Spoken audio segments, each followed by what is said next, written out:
Ya, saya Anas Munaji. Yuk, saksikan dan juga tonton terus video-video yang ada di THTV. Siar Tafsir Hadis Masa Kini.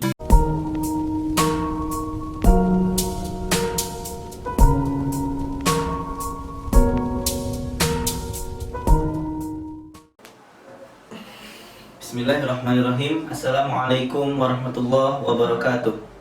Sahabat THTV sekalian, mungkin kita sudah tidak asing mendengar nama surah Al-Fatihah. Mengapa? Karena surah Al-Fatihah ini menjadi surah yang selalu dibaca dalam sholat kita. Dalam sholat wajib saja, kita menemukan 17 kali atau membacanya sebanyak 17 kali.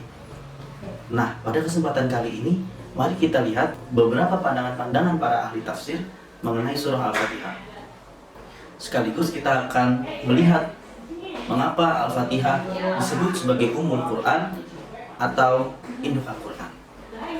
Pertama, Al-Fatihah adalah surah Makkiyah. Ada juga yang bilang Madaniyah, dan ada juga yang menyatakan sekali turun di Mekah dan sekali turun di Madinah. Terlebih dari itu, yang masyhur adalah Al-Fatihah surah Makkiyah. Ibnu Katsir menyatakan bahwasannya surah ini diberikan nama Al-Fatihah memang karena sebagai pembuka Al-Quran. Lalu, nama lain dari Al-Fatihah adalah Sab'ul Mathani, 7 ayat yang dibaca berulang-ulang. Inilah nama yang disematkan pada Al-Fatihah lantaran Al-Fatihah menjadi surat yang paling sering dibaca. Selanjutnya, Hasan Al-Basri menyatakan bahwasannya Al-Fatihah adalah surat yang istimewa. Mengapa? Karena bagi siapa yang memahami penafsiran Al-Fatihah, niscaya dia akan memahami penafsiran kitab-kitab Allah, baik Al-Quran ataupun kitab-kitab sebelum Al-Quran. Imam Al-Birgawi menyatakan kitab-kitab sebelum Al-Quran yang diturunkan kepada Nabi-Nabi Allah ada sekitar 124 atau 224 kitab, yang dimana kitab-kitab itu tersarikan nilainya di dalam Al-Quran, dan inti nilai daripada Al-Quran ada di dalam surah Al-Fatihah. Senada dengan Hasan Al-Basri, Ismail Al-Burusawi menyatakan bahwasannya dalam Al-Fatihah mengandung perbendaharaan makna-makna Al-Quran. Sahabat THTV sekalian, mengapa para mufasir menyebut atau Al-Fatihah disebut sebagai Ummul Quran atau induk Al-Quran? Fakhruddin Ar-Razi menyatakan setidaknya ada 4 alasan mengapa Al-Quran disebut sebagai Ummul Quran, sebagai induk Al-Quran. Yang pertama adalah sebagai induk tentunya harus mengandung unsur-unsur inti atau pokok, dan dalam Al-Fatihah itu terkandung unsur-unsur pokok tersebut. Yang pertama adalah ketuhanan, yang kedua adalah hari akhir, yang ketiga adalah kenabian, dan yang keempat adalah mengenai qada dan qadar. Isi Al-Fatihah mengenai ketuhanan dapat kita lihat dalam Bismillahirrahmanirrahim dan Alhamdulillahirabbil alamin. Bismillahirrahmanirrahim memberikan makna atau memberikan kita sesuatu pemahaman bahwasanya segala sesuatu harus dimulai dengan nama Allah Subhanahu wa taala. Mengapa?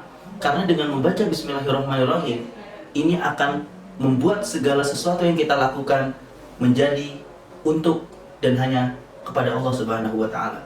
Sedangkan Alhamdulillahirabbil alamin adalah bentuk pujian manusia kepada Allah Subhanahu wa taala. Tontowi Jauhari mengatakan bahwasannya pujian dapat dinilai jujur atau tidaknya pujian itu berdasarkan ilmu pengetahuan yang memberikan pujian.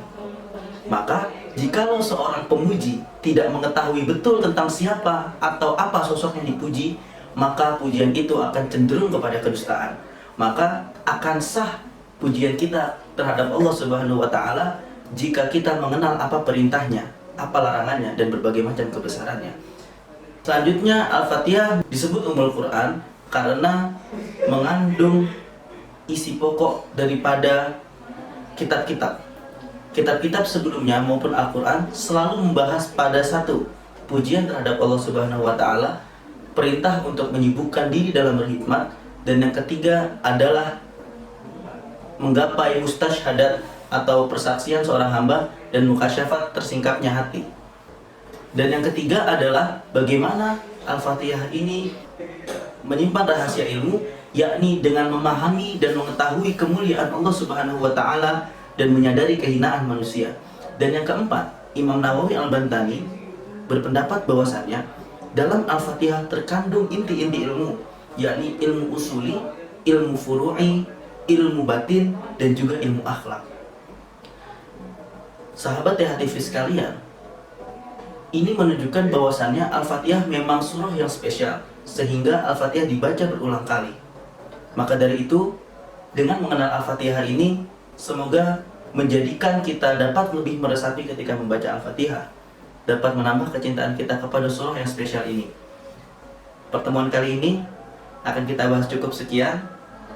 Insya Allah, jikalau ada kesempatan, kita akan kembali membahas ayat per ayat atau hal-hal yang lain mengenai Al-Quran. Mohon maaf atas segala kesalahan. Wallahul muwaffiq ila aqwamit thoriq. Wassalamualaikum warahmatullahi wabarakatuh.